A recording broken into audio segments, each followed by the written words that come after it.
বেশ ধরে আমি 3 দিন মদিনার মধ্যে মসজিদে নববীতে হুজুরে কারীমের রওজা মুবারকের পাশে বসে থাকতাম। আল্লামা ইমাম দারিমি সুনানুদ দারিমির মধ্যে তিনি লেখেন, বিশুদ্ধ হাদিসে বিশুদ্ধ সনদে তিনি লিখতেছেন, ইমাম দারিমি রহিমাহুল্লাহ তিনি লিখতেছেন, সাইদ ইবনুল মুসাইব বলেন, দুনিয়ার মানুষে আমি নবীর রওজা মুবারকের পাশে পাগলের বেশ ধরে বসে থাকতাম। খোদার কসম করে বলি, আজানের সময় হলে আমি নবীর রওজা মুবারক থেকে আজানের আওয়াজ পাইতাম। একামতের সময় হলে রাসূলের রওজা মুবারক থেকে একামতের আওয়াজ আসতো। আমি ওই একামতে আমি একমাত্র ব্যক্তি 3 দিন পর্যন্ত আমি মসজিদে নববীতে নামাজ পড়েছি। হাররার সময় ইয়াজিদের সৈন্যরা ঘোড়া গাধাগুলি নবীর মসজিদের বারান্দায় বেঁধেছিল। ওই ইয়াজিদের প্রশংসা যদি কোনো মুসলমান ইমাম খোদার ঘর মসজিদে করে, ওকে জুতা দিয়ে বাইরে মসজিদ থেকে বের করতে হবে। এই হাত উঁচা করে বলেন ঠিক কিনা? ইয়াজিদের কিছু কর্মকাণ্ড আপনাদের সামনে উপস্থাপন করে মনোযোগ লাগান। কারবালার পুরা আলোচনা টানতে গেলে বহু সময় চলে যাবে। শুধু ইমাম হুসেইন রাদিয়াল্লাহু আনহুকে শহীদ করা হলো, শহীদ করে নিয়ে যাওয়া হলো কুফার গভর্নর হাউসে। কুফার গভর্নর হাউসে যিনি দামি চেয়ারে সিংহাসনে বসে আছেন, এই ব্যক্তির নাম উবাইদুল্লাহ ইবনে জিয়াদ। এই উবাইদুল্লাহ ইবনে জিয়াদ ছিলেন জিয়াদের সন্তান। জিয়াদ ছিল জারজ। তার জন্মের মধ্যে ভেজাল ছিল, তার রক্তের মধ্যে ভেজাল। এই ভেজাল রক্তের মধ্যে আল্লাহ দুনিয়াতে একটা সন্তান দিলেন, তার নাম উবাইদুল্লাহ। চেয়ারের মধ্যে বসে হুসেইন রাদিয়াল্লাহু আনহুর পবিত্র মাথা মোবারক নিজের সামনে একটা প্লেটের মধ্যে রেখে একটা লাঠি দিয়ে আওলাদে রসুলের পবিত্র জবান, ঠোঁট মোবারক এবং নাকের মধ্যে, চোখের মধ্যে আঘাত করতেছিল আর বলতেছিল, হুসাইন বুঝলি ইয়াজিদের সাথে দুশ্মনী করার ফল কি হয়? মাজলিসের মধ্যে হাজার হাজার মুসলমান, কেউ সেই দিন প্রতিবাদ করতে পারে নাই। নবীর একজন সাহাবী যায়েদ ইবনে আরকাম রাদিয়াল্লাহু আনহু, যিনি যৌবনকালে মদিনার মধ্যে রসুলের দরবারে তিনি কাটিয়েছিলেন, উনি যখন যুবক তখন ইমাম হাসান হুসাইন কেবলমাত্র বালক শিশু। আল্লাহর নবীর সঙ্গে খেলাধুলা করে, নবীর সঙ্গে খেলাধুলা করে। হযরত যায়েদ ইবনে আরকাম যখন বৃদ্ধ, তখন ইমাম হুসাইন শহীদ হয়ে গেলেন। লাঠির উপরে ভর দিয়ে নবীর বৃদ্ধ সাহাবী আওলাদে রসুলকে এক নজর দেখার জন্য আসছে। যখন লাঠি দিয়ে উবাইদুল্লাহ পবিত্র মুখ মুবারকের মধ্যে, ঠোঁটের মধ্যে আঘাত করতেছিল, নবী সাহাবী বরদাস্ত করতে পারেন নাই, চোখের পানি ছেড়ে দিয়ে কেঁদে দিয়ে বললেন, এই মারজানার ছেলে, তোর লাঠি ওই মুখ থেকে সরা। আমি রাসূলুল্লাহ সাহাবী যায়েদ ইবনে আরকাম বলতেছি, তুই যেই মুখের মধ্যে লাঠি দিয়ে আঘাত করো, আমি যায়েদ ইবনে আরকাম কত শতবার দেখেছি ওই মুখের মধ্যে রহমাতুল লিল আলামিন চুমা লাগাইতো। এইবার জানার ছেলে, তোর লাঠি সরা। আমি রাসূলুল্লাহ সাহাবী, আমি দেখেছি রহমাতুল লিল আলামিন মুখের মধ্যে চুমা লাগাইতো।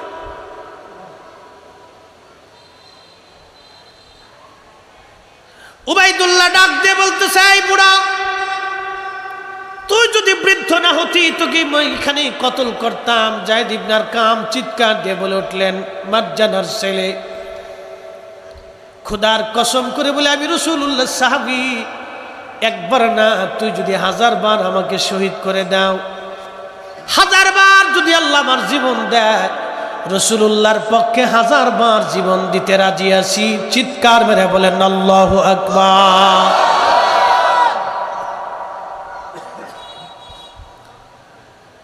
সেই দিন উবাইদুল্লাহ ঘোষণা দিল, হুসাইনের মাথা সারা কুফা নগর ভরে অলিগলি দিয়ে 3 দিন পর্যন্ত ঘোরাও। আহা, 3 দিন পর্যন্ত ঘোরানো হলো। 3 দিন পরে নিয়ে যাওয়া হচ্ছে এই মাথা মোবারক সিরিয়ার দিকে। নিয়ে যাওয়ার সময় সৈন্যরা পথের মধ্যে রাত হয়ে গেল। একটা গির্জার পাশে দেখলেন, গির্জার পাদ্রী জিজ্ঞেস করলেন, পাদ্রী, যদি রাতটা তোমার গির্জায় আমাদেরকে থাকার অনুমতি দাও, তাহলে কিছু পয়সা করি তোমাকে আমরা গিফট দিয়ে যাব। পাদ্রী ডেকে বললেন, তোমরা কারা? বলে, আমরা মুসলমান, সিরিয়ান ইয়াজিদি সৈন্য। তোমাদের বর্ষানা গায়ে ঝুলিয়ে রেখেছ ওই সুন্দর নুরানি চেহারার মাথা কার? এত সুন্দর মানুষ আমি জীবনেও কোনোদিন আগে দেখি নাই। একবার জোরে বলা যাবে কে মারহাবা?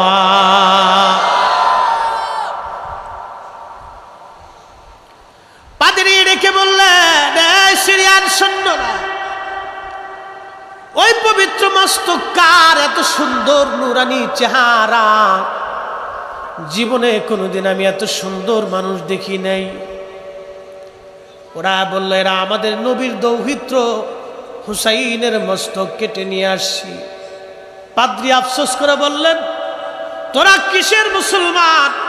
আমরা খ্রিস্টান। ঈসা আলাইহিস সালামের যদি ব্যবহার কৃত জুতার ধুলাও যদি পাইতাম, আমার সম্মানের সাথে রাখতাম। আর তোরা নবীর আওলাদের গলায় কেটে দিয়ে মাথা ঝুলিয়ে বর্ষার আগে বিদায়া তোরা চলে যাচ্ছিস। তোরা কি করে মুসলমান হতে পারিস? রে সিরিয়ান সৈন্যরা, একটু মাথা মোবারক দিবি, আজকে একটা রাতের জন্য খেদমত করতে চাই। একবার জোরে বলা যাবে কি আল্লাহু আকবার? ইমাম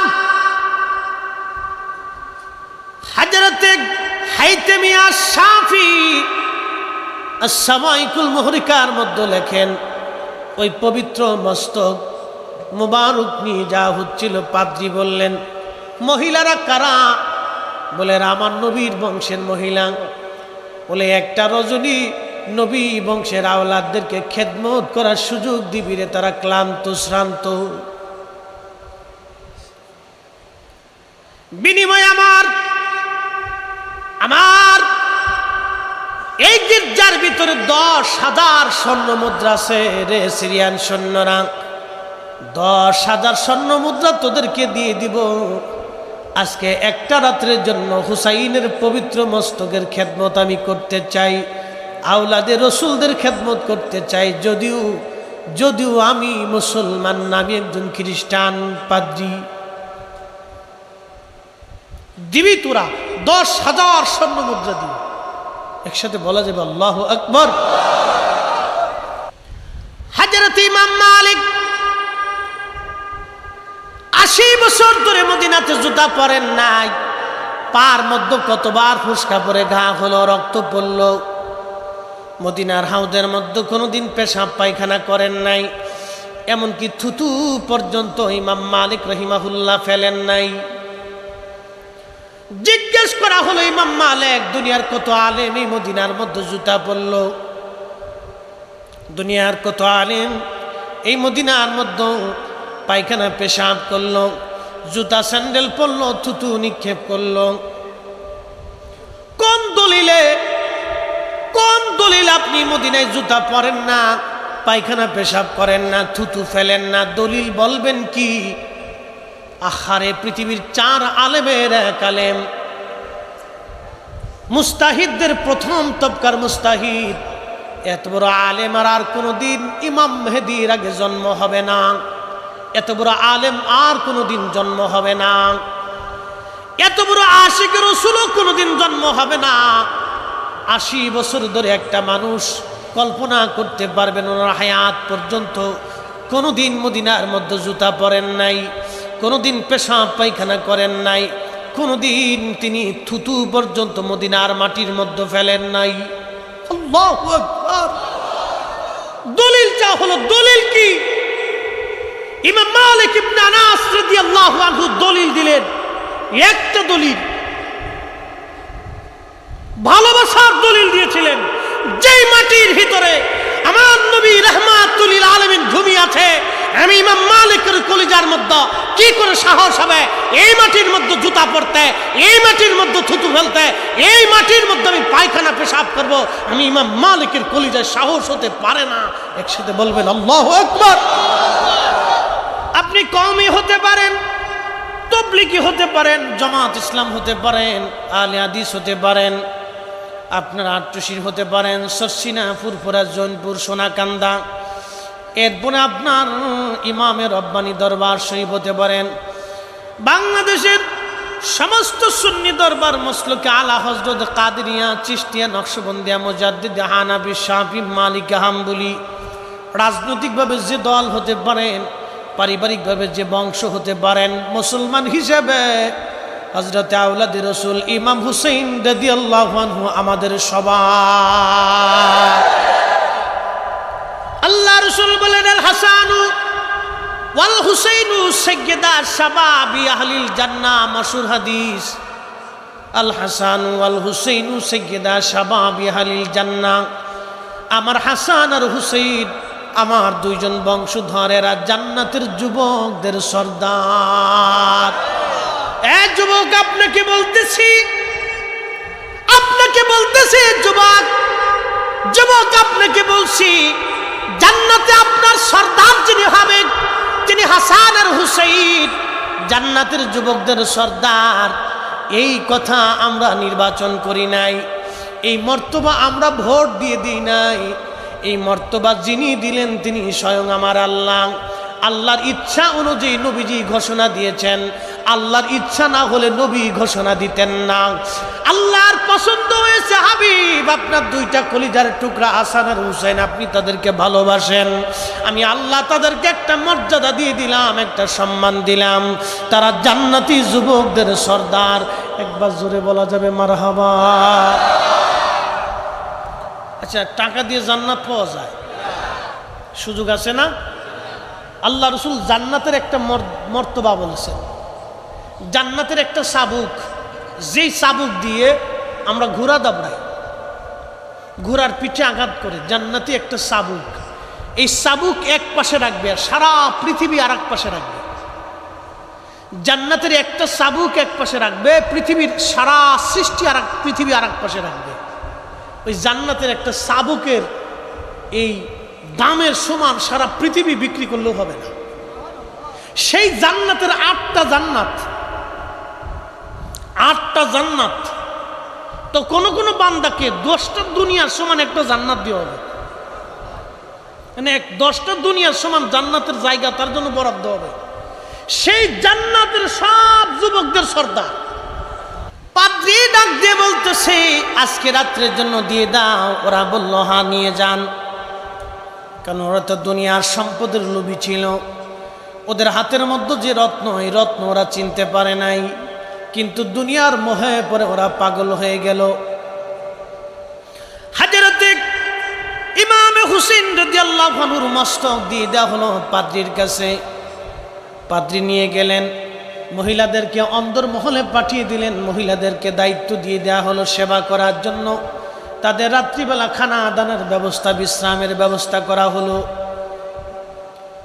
এবার ওই পাদ্রী পবিত্র মস্তক মাথা মোবারক নিয়ে গেলেন তিনার রুমের মধ্যে একটা স্বর্ণের প্লেটের মধ্যে রেখে পরিচ্ছন্ন পানি এনে ওই পানি দিয়ে ইমাম হুসাইন রাদিয়াল্লাহু আনহুর মাথা, দাড়ি, রক্তগুলি পরিষ্কার করতে লাগলেন আর কাঁদতে লাগলেন। সারা রাত্র মস্তক মুবারকের সামনে পাদ্রী বসে বসে কাঁদতে লাগলেন। লক্ষ্য করলেন আল্লাহর আকাশ থেকে একটা নূর মুবারক এসে ইমাম হুসাইন রাদিয়াল্লাহু আনহুর মস্তক বরাবর, আসমান বরাবর ফাঁকা হয়ে গেল। এই নূরের ভিতরে অদৃশ্য আশ্চর্য দৃশ্যগুলি দেখে পাদ্রী আর স্থির থাকতে পারলেন না, তার জবানে পড়ে ফেললেন লা ইলাহা ইল্লাল্লাহু মুহাম্মাদুর রাসূলুল্লাহ। পাদ্রী এবার পড়ে ফেললেন কালেমা। এই দৌলত নিয়ে পাদ্রী ইমানের দৌলতওয়ালা হয়ে গেলেন। একবার জোরে বলবেন কি মারহাবা? একদল মস্তক বহন করলো কিন্তু জান্নাত নিতে পারল না। আর একজন মস্তক মোবারক রাতে নিয়ে তিনি ইমানের দৌলতওয়ালা হয়ে গেলেন। শুধু ইমানের দৌলতওয়ালা না, ইশকে রাসূলের দৌলতওয়ালা হয়ে গেলেন। আরে ইমান তো ওই ইয়াজিদেরও ছিল, কি কথা কন না? ইমান তো ইয়াজিদের সৈন্যদেরও ছিল, ইমান তো ওদেরও ছিল, কিন্তু ইশকে রাসূলের দৌলত তো সবার ভিতরে নাই। ইশকে রাসূলের দৌলত এটা আলাদা নিয়ামত, এটা পাদ্রীর কলিজার ভিতরে এসে গেছে। খেদমত মহাব্বত এসে গেছে পাদ্রীর কলিজার ভিতরে, স্থির থাকতে পারে না। দিবি 10,000 স্বর্ণ মুদ্রা তোকে আলাদা দিয়ে দিবি। ওটা মস্তক বহন করলো বটে, কিন্তু নিয়ামত নিতে পারল না। কিন্তু পাদ্রী নিয়ামত নিয়ে নিল। মস্তক নিয়ে যা হলো সিরিয়াতে। একটা কথা খেয়াল রাখবেন, শহীদ হলেন কারবালা, নিয়ে আসা হলো কুফা, সেখানে 3 দিন ঘোরানো হলো, 2-4-5 দিন এদিকে পার হয়ে গেল। মস্তক নিয়ে যা হলো সিরিয়াতে। সিরিয়াতে নিয়ে যাওয়ার পরে ইয়াজিদ বলল 3 দিন পর্যন্ত সিরিয়ার অলিগলি দিয়ে শুধু ঘোরাও, মানুষের দেখাও। আপনি তো খুব মোহাম্মতে পাগল হয়ে গেছেন, মোহাম্মতে গদু গদু হয়ে গেছে, উরে সর্বনাশ। খুব ভালো মানুষ ছিল, নামাজ কালাম পড়ে একবার ইয়াজিদ একবার উদ্ধার করে ফেলেছে। কোটি বছর নামাজ পড়লে কি হবে যদি ইশকে রাসূল না থাকে? কি কথা বলেন না কেন? কোটি বছর নামাজ পড়লে কি হবে যদি ইশকে রাসূল না থাকে? ইয়াজিদ এই পবিত্র মস্তক 3 দিন পর্যন্ত সারা এলাকা ভরে ঘুরাইতে বললেন। সারা এলাকা ঘোরানো হচ্ছে পবিত্র মাথা। সবাই তো আর ইয়াজিদের দলের না। ইশকে রাসূল যাদের কলিজায়, রাস্তার পাশে দাঁড়ায় দাঁড়ায় তারা কাঁদতেছে। একটা নজর আওলাদে রাসূল দেখার জন্য তারা প্রতীক্ষায় দাঁড়িয়ে আছে। একজন আশিকে রাসূল পবিত্র মস্তক দেখে তিনি কোরআনের একটা আয়াত তেলাওয়াত করলেন এইভাবে, আম হাসিবতা আন্না আসহাবাল কাহফি ওয়ার রাকিমি কানু মিন আয়াতিনা আযাবা।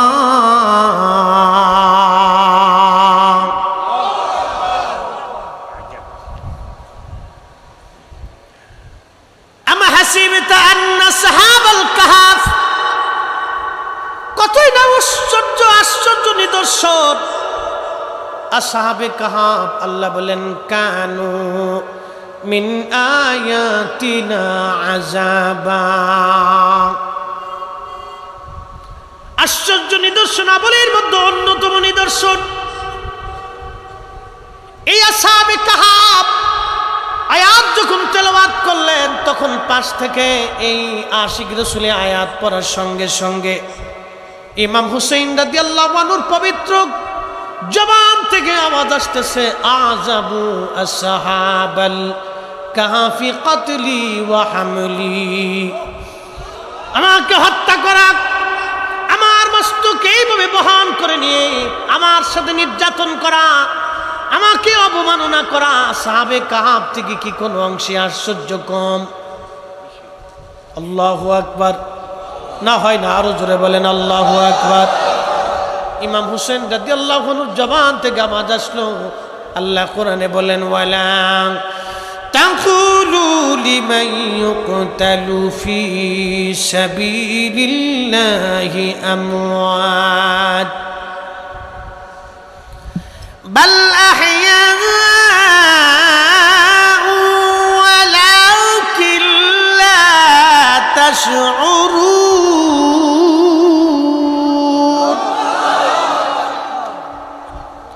ওয়ালা তাকুলু, তোমরা বলিও না, লিমান ইউকতালু ফি সাবিলিল্লাহি আমওয়াত, আল্লাহর পথে যারা জীবন দেয় তাদেরকে মরা মনে করিও না। বাল আহইয়া, বরং তারা জিন্দা জিন্দা জিন্দা জিন্দা জিন্দা। আমি বলি নাই, মালিক বলেছে, আমি বলি নাই, কোরআন বলে বাল আহইয়া। আল্লাহর পথে যারা জীবন দেয় তারা জিন্দা জিন্দা জিন্দা জিন্দা। এই জন্য আল্লাহর ওলিরা মরে যাওয়ার পরও জিন্দা, আল্লাহর নবীর ইন্তেকালের পর রওজা শরীফে জিন্দা। আল্লাহর পথে জীবন যারা দেয় শহীদ হয় ইন্তেকালের পরেও তারা জিন্দা। যারা মানবে না, তারা কোরআন মানে না, ওরাই হলো গিরগিটির দল। কোরআন বলে ওয়ালাকিন লা তাশউরুন, তোমরা বুঝো না, অনুধাবন করো না যে তারা জিন্দা, তোমরা বুঝো না তারা জিন্দা। খাসাইসুল কুবরার ভিতরে ইমাম জালালউদ্দিন সুয়ুতি রাহিমাহুল্লাহ তিনি লেখেন, রাসূল করিম সাল্লাল্লাহু আলাইহি সাল্লামের চাচাতো ভাই জাফর রাদিয়াল্লাহু আনহু মুতার প্রান্তরে জিহাদের ময়দানে রওনা করবে। জাফর রাদিয়াল্লাহু আনহু হযরত আলী রাদিয়াল্লাহু আনহুর আপন ভাই, আল্লাহর হাবিবের চাচাতো ভাই, আবু তালিবের বেটা জাফর, নবীজির কলিজার টুকরো চাচাদের মধ্যে যিনি একজন চাচা আল্লাহর নবীকে সারা জীবন ভালোবাসছে, তিনার নাম আবু তালিব। যদিও শেষ সময় কালেমা তার নসিব হয় নাই, কোন কোন বর্ণনাতে আসছে যে কিয়ামতের মাঠে সবচেয়ে কঠিন আযাব, যা সবচেয়ে সহজ আযাব জাহান্নামের মধ্যে হবে, তার নাম আবু তালিব। ইমাম সুয়ুতি মাসালিকুল হুনাফার মধ্যে তিনি এই কথাও লিখেছেন, হাদিস এনেছেন। যদি আল্লাহ ক্ষমা করেন রাসূলের কারণে, সেটা আল্লাহর ইচ্ছা। সুপারিশ রাসূলুল্লাহর হাতে থাকবে, সেটা আলাদা ফাংশন, ওটা আমরা বলতে পারবো না। কিন্তু রাসূল করিম সাল্লাল্লাহু আলাইহি সাল্লামের চাচার সন্তান জাফর এবং আলী দুইজন। জাফর কালেমা পড়লেন, নবী ঘোষণা দিলেন মুতার প্রান্তরে তিনজন সেনাপতি হবে। প্রথম সেনাপতি আমার পালিত বেটা জায়েদ, দ্বিতীয় সেনাপতি আমার চাচাতো ভাই জাফর, তৃতীয় সেনাপতি আব্দুল্লাহ বিন রাওয়াহা রাদিয়াল্লাহু আনহু। এই তিনজন সেনাপতি বিদায় নিয়ে আসো আপনজনদের কাছ থেকে। জাফর চলে গেলেন বাড়ি যায় বিবিকে বলেন, বিবিরে, রাসূল করিম আমাকে মুতার প্রান্তরের সেনাপতি নির্বাচন করেছেন, আমি দ্বিতীয় নাম্বার সেনাপতি, এবং আল্লাহর নবী তিনজনকে সেনাপতি বানিয়েছেন। প্রথম নম্বরে জায়েদ, নবী বলেছেন জায়েদ শহীদ হয়ে যাওয়ার পরে জাফর সেনাপতি হবে। জাফর শহীদ হয়ে যাওয়ার পরে আব্দুল্লাহ বিন রাওয়াহা সেনাপতি হবে। আব্দুল্লাহ বিন রাওয়াহা শহীদ হয়ে যাওয়ার পরে মুসলমানরা, মুজাহিদরা যাকে খুশি সেনাপতি তারা ওই যুদ্ধের ময়দানে নিয়োজিত করে নেবে। জাফর বিবিকে বলে, বিবি, আল্লাহর নবী আমাকে সেনাপতি শুধু নিয়োগ করে নাই, আমাকে তিনি শহীদ বলে ঘোষণা দিয়েছেন। আমার আগের সেনাপতিকে শহীদ বলেছেন, আমার পরের জনকে শহীদ বলেছেন। বিবিরে শোনো, আমি মুতার প্রান্তরে যাচ্ছি, কোনোদিন আর ফিরে আসবো না, কারণ রাসূল আমাকে শহীদ ঘোষণা দিয়েছেন, অবশ্যই মুতার প্রান্তরে আমি শহীদ হয়ে যাব। একবার জোরে বলা যাবে কি ইয়া রাসূলুল্লাহ? হযরত জাফরের স্ত্রী 2 রাকাত নামাজ পড়ে হাত তুলেছে, ইয়া রব, তোমার রাসূল আমার স্বামীকে মুতার প্রান্তরের দ্বিতীয় নাম্বার সেনাপতি ঘোষণা দিয়েছে। শুধু সেনাপতি ঘোষণা দেয় নাই, আল্লাহ তাকে শহীদ বলে ঘোষণা দিয়েছে। আমি জাফরের বিবি তোমার কাছে দরখাস্ত করি, আল্লাহ আমার স্বামীকে তুমি গাজী বানাইয়া আমার কোলে ফেরত পাঠাও। এই দোয়াটা করার সঙ্গে সঙ্গে জাফর রাদিয়াল্লাহু আনহু তলোয়ার টেনে বের করলেন। তলোয়ারের পার্শ্ব পিঠ দিয়ে বিবির পিঠের মধ্যে আঘাত করে বললেন, বিবিরে, রাসূল করিম আমাকে শহীদ বলে ঘোষণা দিয়েছেন, তুমি উল্টা দোয়া করতেছো। আল্লাহু আকবার! হরি ইয়াকিন কি ছিল রাসূলুল্লাহর উপরে, ইয়াকিন কি! তলোয়ারের পার্শ্ব পিঠ দিয়ে বিবির পিঠে আঘাত করে বলতে, যাই বিবি, হাবিবে কিবরিয়া আমাকে শহীদ বলে ঘোষণা দিয়েছে, আমি শহীদ হয়ে যাব, তুমি হাজার দোয়া করলেও আর কাজ হবে না। কেন রাসূলের দোয়ার বিরুদ্ধে তুমি দোয়া করলে? ইয়াকিন কি! এইভাবে আপনাকে রাসূলের প্রতি ইয়াকিন আনতে হবে। নাস্তিকের বাচ্চা, রাসূলুল্লাহর ইজ্জত নিয়ে বলে রসুল মরুর ডাকাত ছিল, আমরা আর বুঝতে বাকি নাই। ওরা ওদের পরিচয় দিয়েছে ঝড়ে জঙ্গলে, আতারে পাতারে, হোটেলে মোটেলে, অবৈধভাবে ওদের জন্ম হয়েছে। কথা বলেন ঠিক কিনা? ওদের জন্মে ভেজাল আছে। কথা বলেন ঠিক কিনা? কিসে ভেজাল? ও নাস্তিকদের জন্মে ভেজাল আছে। হ্যাঁ আমার নবীর উম্মতেরা খুবই মনোযোগ দিয়ে শুনিয়া যান। আল্লাহর হাবিবের সাহাবী জাফর রাদিয়াল্লাহু আনহুর দুইটা হাত কাটার পরে আল্লাহর নবী মদিনার রাস্তা দিয়ে হেঁটে যায়। এমন সময় নবীজি বলেন ওয়ালাইকুম আসসালাম। সাহাবীরা বললেন হুজুর সালাম দিল কে? জবাব আপনি দিলেন। আল্লাহর নবী ডাক দিয়ে বললেন আমার সামনে দিয়ে আমার জাফর উড়ে উড়ে যায়। আমার জাফরকে দুইটা হাতের বিনিময়ে আল্লাহ দুইটা পাখা দিয়ে দিছে। আমার জাফর জান্নাতের যেখানে খুশি সৃষ্টির সেখানে আমার জাফর উড়ে উড়ে যায়। একসাথে বলেন আল্লাহু আকবার।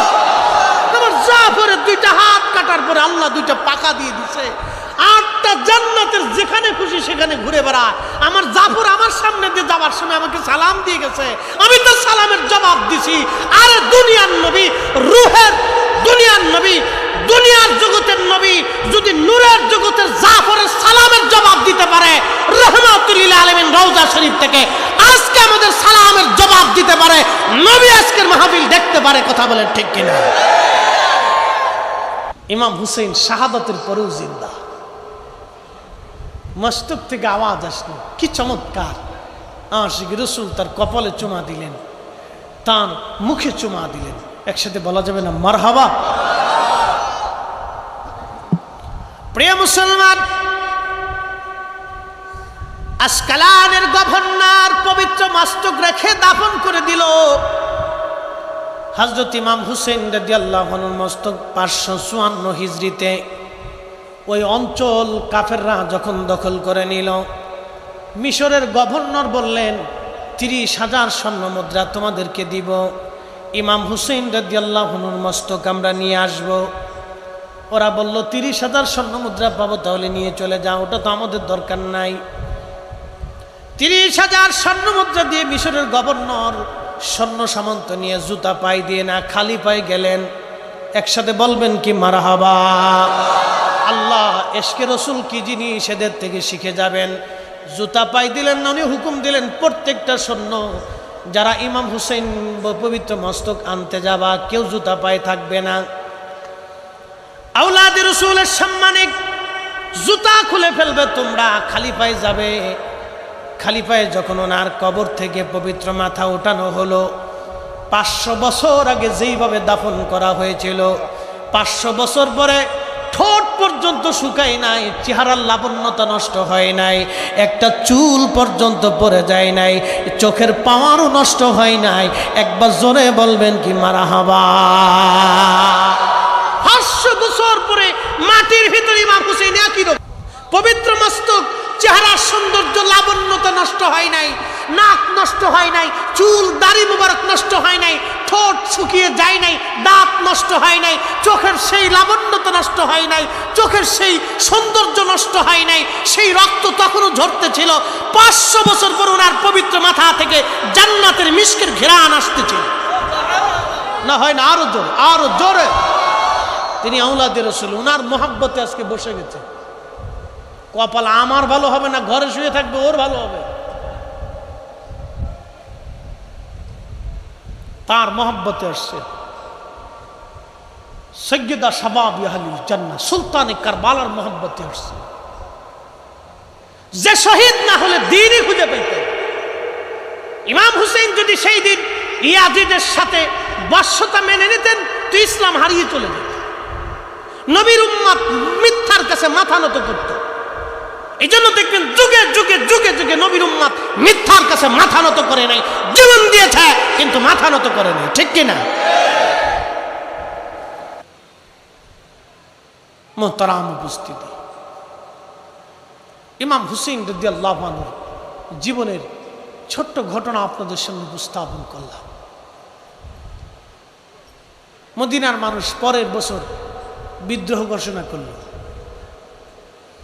ইয়াজিদ তার সৈন্য মুসলিম ইবনে উকবাকে পাঠিয়ে দিলেন, ঘোষণা দিলেন, যা 3 দিন মদিনার মানুষকে ডাকবি আমার বায়াতের জন্য।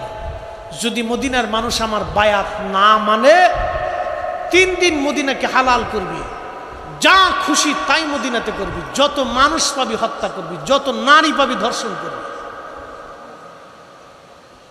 আমার দিকে তাকান, ইতিহাস বড় নির্মম। এই 3 দিনকে হাররা দিবস বলা হয়। হাররা ইতিহাসে, তারিখে, সিরাতে, হাদিসে নববীর ভাষাতে হাররা হাররা। কিবার তাবিঈন, তাবিঈনদের যিনি শিরোতাজ ছিলেন সাইদ ইবনুল মুসাইয়িব রাদিয়াল্লাহু আনহু, সাহাবী না কিন্তু তাবিঈদের মধ্যে সর্বশ্রেষ্ঠ তাবিঈ। আল্লাহু আকবার। আহা, তিনি ইয়াজিদের সৈন্যরা মদিনায় নবীর মসজিদে 3 দিন আযান দেয়, মসজিদ নবীর বারান্দায় 3 দিন ঘোড়া গাধা বেঁধেছিল, মসজিদে নবীতে 3 দিন জামাত হয় নাই, কোনো কাফিরে কাজ করে নাই। আজকে যদি মার্কিন প্রশাসন, পৃথিবীর সব খ্রিস্টানরা ঘোষণা দেয় আমরা মদিনা আক্রমণ করে দখল করে নিব, আল্লাহর কসম করে বলি, মালিকের কসম করে বলি, 1 ফোঁটা রক্ত থাকা অবস্থায় আমরা মুসলমান 1 সেকেন্ডের জন্য বসে থাকবো না। কথা বলেন ঠিক কিনা? মদিনায় 10,000 মুসলমান তারা হত্যা করলো, 80 জন সাহাবী তারা মেরে ফেললো। কল্পনা করতে পারবেন, 80 জন সাহাবী তারা মেরে ফেললো। 1 জন 2 জন সাহাবী মারে নাই, 80 জন সাহাবী মারছিল। রাসূলুল্লাহর 80 জন সাহাবী। আচ্ছা আপনারা বলেন, এখন যদি সৌদি আরবে আল্লাহর নবীর সাহাবীর দেহ মুবারক খুঁজে পাওয়া যায়, আর সৌদি সরকার যদি বলে এই সাহাবীর পবিত্র দেহ আমি বাংলাদেশে দেখার জন্য পাঠাবো, 3 দিন বাংলাদেশে সাহাবীর লাশ পরিদর্শন করানো হবে। এই সাহাবী দেখার জন্য বাংলাদেশের কোটি কোটি মানুষ দেখার জন্য দৌড়ায় যাবে। কথা কোন ঠিক কিনা? সাহাবী দেখার জন্য আমাদের কলিজায় যদি এত মহব্বত থাকে, 80 জন সাহাবী যারা হত্যা করলো, আপনি তার মসজিদের মধ্যে বসে প্রশংসা করেন, আর আমি তাকে চুমা দিব নাকি? সারা রাত্র যদি এইভাবে বর্ণনা করি তো বর্ণনা শেষ হবে না। ইয়াজিদের কুকীর্তি বেশি দিন টিকতে পারে নাই। আরে ইয়াজিদ বেশি দিন বাঁচতে পারে নাই। সে ভেবেছিল সাম্রাজ্য আমার চিরদিন টিকে থাকবে না, তার সাম্রাজ্য বেশি দিন আল্লাহ টিকায় নাই। নবীজি হাদিসে কারিমাতে সহিহ বুখারীতে বলতেন, হালাকাতু উম্মতি আলা ইয়াদাই গিলমাতিন মিন কুরাইশ। কুরাইশ বংশের যুবকের মাধ্যমে আমার উম্মত ধ্বংস হয়ে যাবে। হাদিস আবু হুরায়রা রাদিয়াল্লাহু আনহু বর্ণনা করেছেন। আল্লামা ইমাম হযরত আসকালানী আশ-শাফিঈ সহিহুল বুখারীর শরহে বুখারীর মধ্যে তিনি লিখতেছেন, হযরত আবু হুরায়রা প্রত্যেক বাজারে বাজারে যাইতেন আর দোয়া করতেন, আল্লাহুম্মা লা তুদরিকনি সানাতুস সিদ্দিন ওয়ালা ইমারাতুস সিবিয়ান। আল্লাহ তুমি আমাকে 60 হিজরির যুবকের শাসন থেকে তুমি আমাকে বাঁচাও। মুহাদ্দিস সাহাবী আবু হুরায়রা দোয়া করতেন, আল্লাহুম্মা লা তুদরিকনি সানাতুস সিদ্দিন ওয়ালা ইমারাতুস সিবিয়ান। আল্লাহ আমাকে 60 হিজরির যুবকের শাসন থেকে তুমি আমাকে বাঁচাও। আবু হুরায়রা ইন্তেকাল করলেন 59 হিজরিতে। উনি দোয়া করতেন, আল্লাহ 60 হিজরির যুবকের শাসন থেকে তুমি আমাকে বাঁচাও। ইমাম হযরত আসকালানী লেখেন, ইয়াজিদ ক্ষমতা গ্রহণ করলো 60 হিজরিতে। কারবালার ঘটনা 61 হিজরিতে সংঘটিত হলো। নবী বলতেন, হালাকাতু উম্মতি আলা ইয়াদাই গিলমাতিন মিন কুরাইশ। কুরাইশ বংশের যুবকের মাধ্যমে আমার উম্মত ধ্বংস হবে। আল্লাহর নবীর এই হাদিস থেকে আবু হুরায়রার দোয়া থেকে বোঝা গেল সেই যুবক অন্য কেউ না, সেই যুবকের নাম Yazid. Yazid Yazid Yazid Yazid, সেই নিকৃষ্ট যুবকের নাম ইয়াজিদ 60 হিজরিতে ক্ষমতায় বসেছিল। 35 বছর বয়সে ক্ষমতা গ্রহণ করেছিল। 4 বছর দুনিয়াতে ক্ষমতা পালন করার পরে 4 বছরে সে মারা গেল। 4 বছরে 3টা অপকর্ম সে করেছিল। 1 নম্বরে ইমাম হুসেন সব পরিবারে হত্যা করলো। 2 নম্বরে মক্কাতুল মুকাররমা মদিনাতুল মুনাওয়ারা আক্রমণ করে 3 দিন মদিনাকে হত্যাযোগ্য এবং হালাল ঘোষণা করলো। যেই মদিনা নবী হারাম ঘোষণা করলেন, সেই মদিনাকে ইয়াজিদ হালাল ঘোষণা করলো। 3 নম্বর সে মক্কাতুল মুকাররমা আক্রমণ করে তার সৈন্যরা মক্কার গিলাফে আগুন ধরে কাবা শরীফ পোড়ায় ফেললো। এই 3টা কঠিন ঘটনার কারণে ইয়াজিদের প্রশংসা যারা করবে ওরাই হলো বর্তমান জমানার গিরগিটের দল। হাত উঁচা করে বলেন ঠিক কিনা? জীবন গেলে ওদেরকে মানা যাবে না, ঠিক কিনা? কোনো মতেই না। আবু হুরায়রা তার ফিতনা থেকে বাঁচার জন্য প্রত্যেক বাজারে বাজারে ঘুরতেন আর দোয়া করতেন, আল্লাহুম্মা লা তুদরিকনি সানাতুস সিদ্দিক ওয়ালা ইমারাতুস সিবিয়ান। আল্লাহ 60 হিজরির যুবকের ফিতনা থেকে, শাসন থেকে তুমি আমাকে বাঁচাও আল্লাহ, এটা আমি সহ্য করতে পারবো না। আবু হুরায়রা বলতেন, আল্লাহ আমাকে বাঁচাও তুমি আল্লাহ। ওয়াজ করলে কি লাভ, শুনলে কি লাভ? লাভ হবে তার আমলে, আমলেও লাভ হবে না নবী প্রেম না থাকলে দিলে। নবী প্রেম থাকলে দিলে লাভ হবে কম আমলে, সুপারিশ করবেন নবী রোজ হাসরের ময়দানে। জ্ঞানী যারা বুঝে তারা শুধু ইশারায়, নাদানের বুঝাইতে পারে আছে কে কোথায়। জ্ঞানীর মতো জ্ঞানী হলে অল্প কথায় বুঝে, কচুর মতো কচু হলে অল্প জালেই সিজে। কথা বলেন ঠিক কিনা? ইমান নিয়ে আমল নিয়ে কবরে যাইতে হবে। ইমান আমল ছাড়া কবরে গেলে মহা বিপদ। আল্লাহ কোরআনে বলেন, ইন্নাল্লাযীনা আমানু ওয়া আমিলুস সলিহাতি উলাইকা হুম খায়রুল বারিয়া। আল্লাহ কোরআনে বলতেছেন, ইমানে আমলে, ইমানে আমলে। ইমান শুধু নিজের ইচ্ছা মতো নিলে হবে না। যে আকীদায় খাজা মাইনুদ্দিন চিশত আজমিরি সেনজেরি খাজা হয়েছে, যে আকীদায় হুজুর গাউসে পাক মুহিউদ্দিন আব্দুল কাদের জিলানী গাউসে সাকালাইন হয়েছে, যে আকীদায় খাজা বাহাউদ্দিন নকশবন্দ বুখারী ঘুমিয়ে গেছে, যে আকীদায় 1000 বছরের মুজাদ্দিদ আল ফিসানি সরহিন্দি রহমাতুল্লাহ আলাইহি ঘুমিয়েছে, যে আকীদায় হযরত ইমাম আযম আবু হানিফা ঘুমিয়েছে, ইমাম আবু ইদ্রিস শাফি ঘুমিয়েছে, ইমাম মালিক ইবনে আনাস ঘুমিয়েছে, ইমাম আহমদ ইবনে হাম্বল ঘুমিয়েছে, সাহাবী তাবি তাবে তাবিনগণ ঘুমিয়েছে। সেই আকীদায় আমাদের ঘুম